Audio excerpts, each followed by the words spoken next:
Alexander, la serie de exhibiciones de las cuales es la presentación en Proa 21, en realidad tiene una condición peculiar porque no es estrictamente una retrospectiva, porque no regresamos a tu trabajo temprano de los años 90, no es un proyecto unitario, pero yo sí diría que es una especie de visión panorámica que trata de destacar la interacción, que la oscilación entre estilos, etapas históricas y medios ha representado tu trabajo. ¿Podrías hablar un poco de eso? Porque además está codificado en el título de la exhibición, en esta idea de geometría y postura en la era de la autocracia tropical.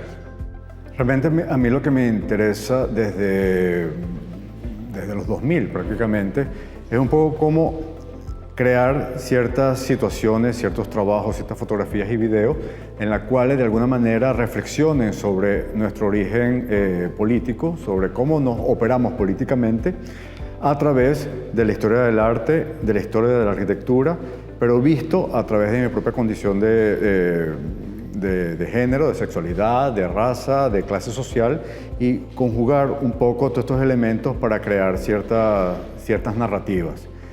Y es verdad que desde los mediados de los 2000 hasta el día de hoy, de alguna manera cada trabajo mío va mucho más focalizado en esa dirección, en la cual se puede crear un grupo de trabajo, se puede crear un cuerpo de trabajo que hable y que se responda de alguna forma unos trabajos con otros acerca de estas problemáticas. A mí me parece que la necesidad de insistir en ese tema, y hablo de insistir porque ha sido el tema de los proyectos sucesivos, tiene que ver por el hecho de que en parte el mundo del arte latinoamericano sigue atrapado en estos dos, digamos, corrientes, modelos, genealogías, realistas contra abstractos, constructivistas contra políticos, sin ver que en el fondo estamos oscilando en torno a las estéticas del Estado. Claro, el caso venezolano es donde esa dificultad de separar la evolución artística y la retórica estatal se hace mucho más evidente. ¿Podrías hablar un poco de las secuencias de esos ires y venires a partir de la exposición? Quizá empezando con las referencias de Ensayando la Postura Nacional. Ensayando la Postura Nacional, yo parto a través de toda la iconografía que manejó Pedro Centeno Vallenilla bajo orden y bajo el ideario nacional que propugnaba Marco Pérez Jiménez, que era un dictador de derecha que hubo en Venezuela en los años 50. Aunque era de los años 50 y ya estaban naciendo el constructivismo y incluso la abstracción norteamericana, era un régimen atávico a discursos decimonónicos relacionados con la figuración y que de alguna manera tenía una respuesta también con los discursos fascistas de los años 30 y los 40, y 20, que es donde se inscribe la formación de Centeno Vallenilla. En todo caso, él creó una serie de murales que todavía están en los espacios oficiales, donde habla sobre historia militar y sobre historias raciales con un lenguaje florido, manierista, exagerado y, bueno, evidentemente figurativo. Después del derrocamiento de Pérez Jiménez, de alguna manera la obra de él cae en desuso y con la llegada de la democracia es cuando el cinetismo agarra un papel oficial, que ya el cinetismo junto a artistas latinoamericanos, argentinos, venezolanos y europeos, franceses, empieza a agarrar fuerza. Es cuando la democracia a finales de los 60, durante todos los 70 y los 80, lo convierte en arte oficial y lo incorpora al paisaje nacional, lo incorpora a todos los espacios públicos y de alguna forma se crea una identificación de las ideas demócratas con un aire quizás más cosmopolita, quizás mucho más abierto, quizás mucho más democrático, en contraposición a todos estos discursos figurativos que estaban asociados no solamente a discursos fascistas, sino también al realismo social unido a ciertos sectores de la izquierda que venían vinculados al muralismo mexicano. Es imposible separar las corrientes artísticas y el constructivismo o la figuración con estamentos ideológicos asociados al poder en América Latina y en Venezuela. A mí me parece que más allá de evocar e interactuar con esos modelos, estos dos polos, en Ensayando la Postura Nacional, tanto como en el Contrato Social Cromosaturado, sugieren que estos géneros artísticos eran como una serie de máquinas de producción de subjetividad. O sea, uno percibe tanto a los modelos de estas alegorías herederas de la pintura colonial, pero que quieren ser la patria, y sobre las que, me imagino, esperamos que el ciudadano establezca su relación, un poco de inferioridad, pero también de querer abrazar el modelo con las alegorías corporales, sexuadas, raciales, de la patria vista en términos neoclásicos románticos, pero de otro modo los personajes que haces aparecer en una variedad de posiciones y acciones a lo largo de los espacios de distinto tipo, habitacionales, productivos y oficinescos y teatrales en el contrato colectivo cromosaturado, uno percibe que son, por así decirlo, la figuración de un nuevo hombre, del hombre dinámico, del homo, digamos, constructivista. Esto es extremadamente interesante en tu trabajo. O sea, tú pareces tener el cuerpo de los sujetos como el objeto artístico de esa construcción estética. Bueno, de hecho, en el trabajo de Ensayando la Postura Nacional, que trabajo con la estética de Centeno Vallenilla, la historia racial, el cuerpo humano, o sea, la conformación anatómica del cuerpo, va muy asociado también al mensaje militarista que le interesaba al régimen. Centeno Vallenilla era un pintor homosexual y sus figuras son muy cuidadas, sobre todo las figuras masculinas, son muy cuidadas en su anatomía y muy exageradas también. Entonces, de alguna forma, esa sexualización del discurso político a través de la pintura queda muy arraigado en el imaginario venezolano. Tanto es así que de alguna manera hay historiadores que lo han asociado al culto a la belleza que de forma más mediática existe en el país, de los concursos de belleza y concursos deportivos de todo tipo. Hay una sociedad, una asociación de ambas concepciones. Cuando llega el cinetismo, de alguna forma la figura del hombre desaparece, pero sí se multiplica el espacio del ciudadano a través del espacio público. O sea, se multiplica su presencia y su visión se hace importante, tanto es así que el arte cinético necesita la visión del espectador para completar, ¿no? Entonces, de alguna manera, el venezolano adquiere un sentido de ciudadanía diferente a través del arte cinético que interviene en los espacios públicos.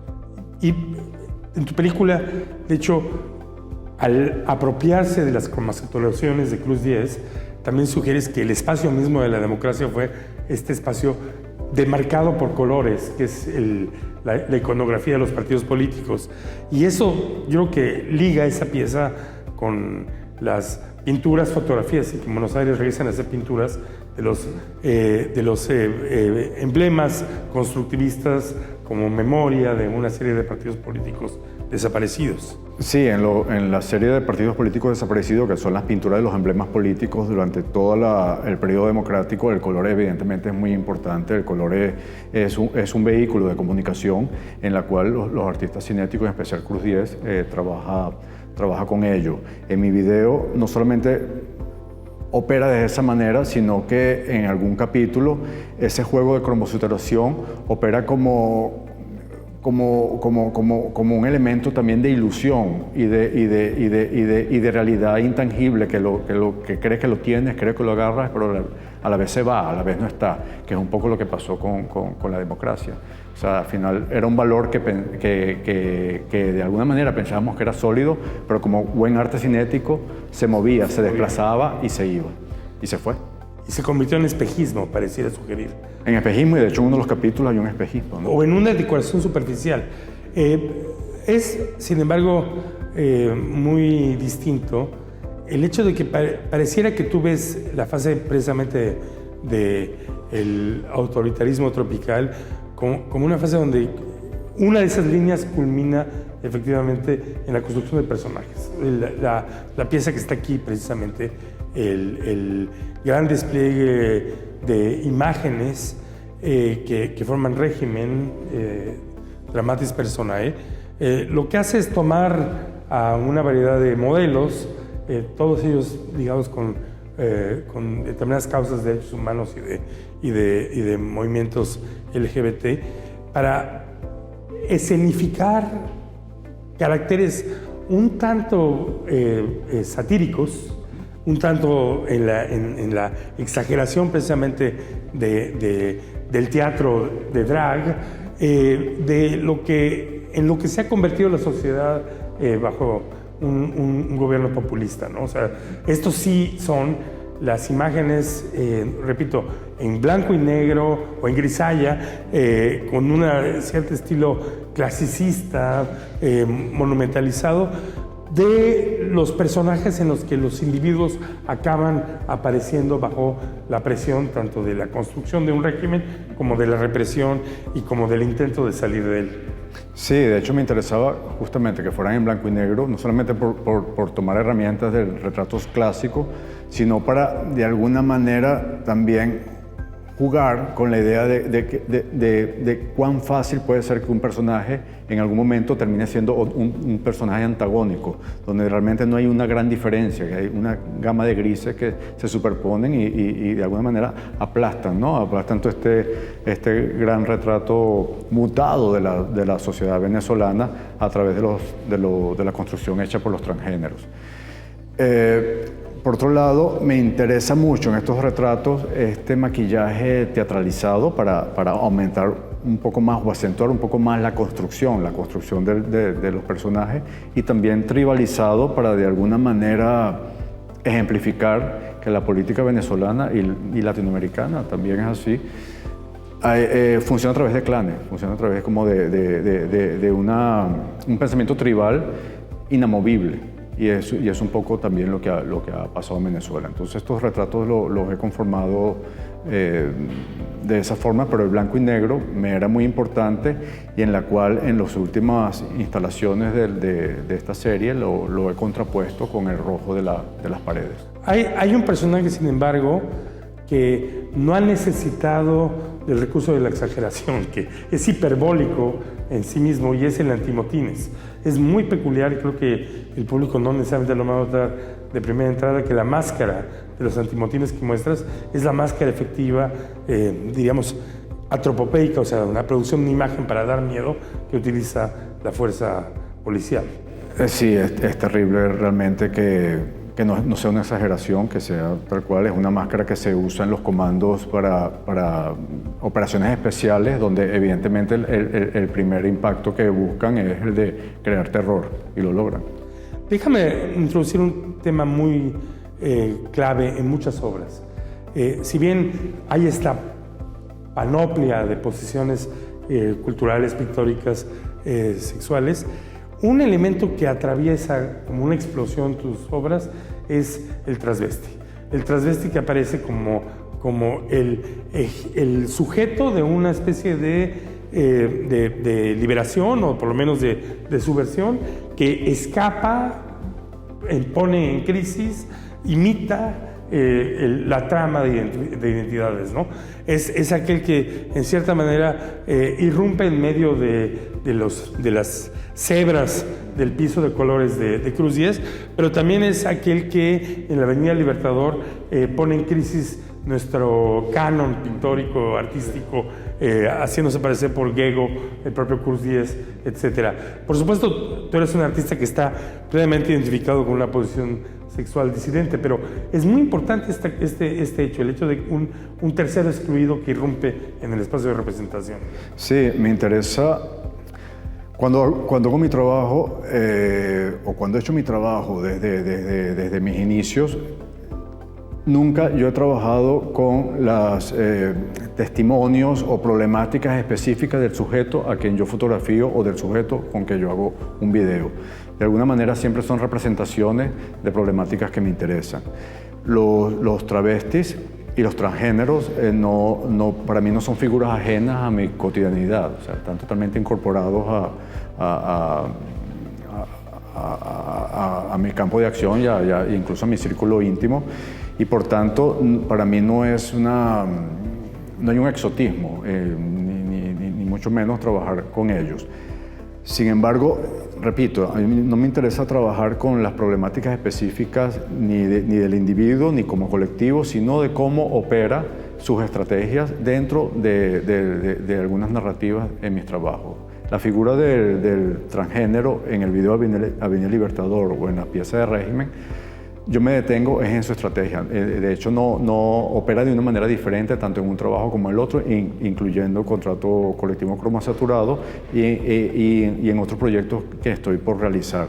Pero sí es una figura recurrente en la que la dualidad que expresa de alguna manera es una constante de mi trabajo, no el travesti, sino la idea de lo dual, de las dos caras, de dos momentos, de dos situaciones.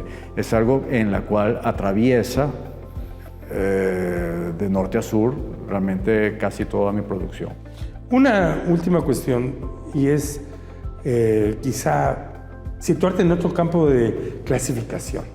A mí me parece muy interesante, muy provocador y sintomatológico que, por ejemplo, el último librito que han sacado sobre ti te coloca en una colección de fotógrafos latinoamericanos. Al mismo tiempo, yo tengo muy claro que, para empezar, estos personajes están pintados, es decir, el maquillaje es un género de pintura.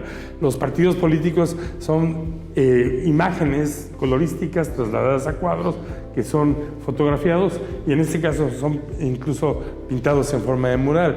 Y por supuesto, tus filmes están escenificando el momento de fotografía, pero están escenificando condiciones que vienen o del arte cinético, como situaciones del espacio real, o de la pintura.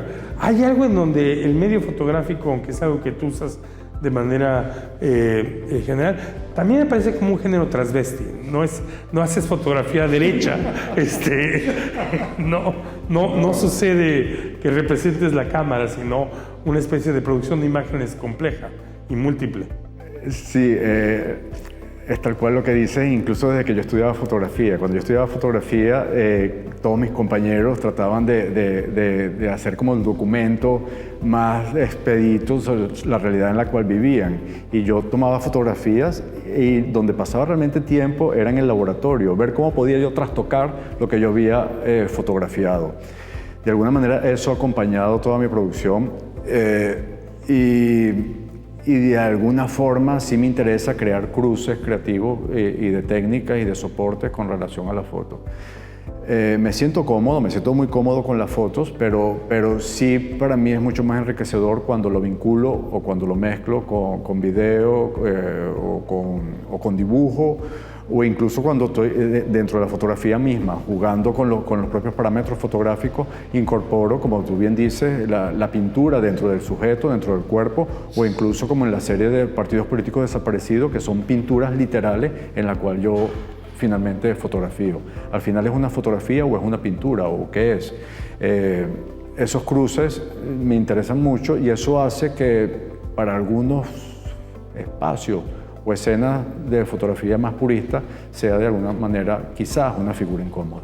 Y de mismo modo yo afirmaría, estoy pensando en un texto de Julieta González que dice que tu trabajo inaugura en el arte venezolano en buena medida con una generación el hacer un arte político, que es muy interesante que sea un arte político sobre los géneros artísticos. O sea, en lugar de un arte imitativo que continúa estas líneas genealógicas, lo que tú haces es un análisis y una disrupción política de las líneas artísticas que te precedieron.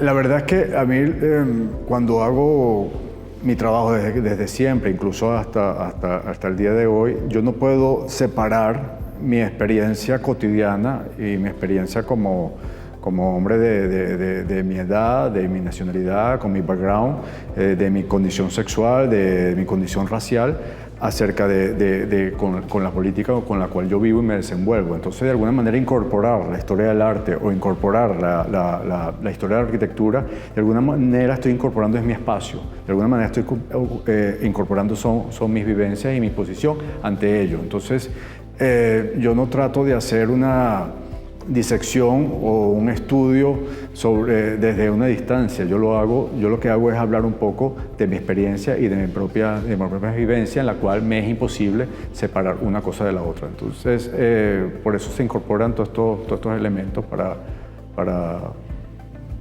cada uno de mis proyectos. Muchísimas gracias. Gracias a ti, Cuauhtémoc.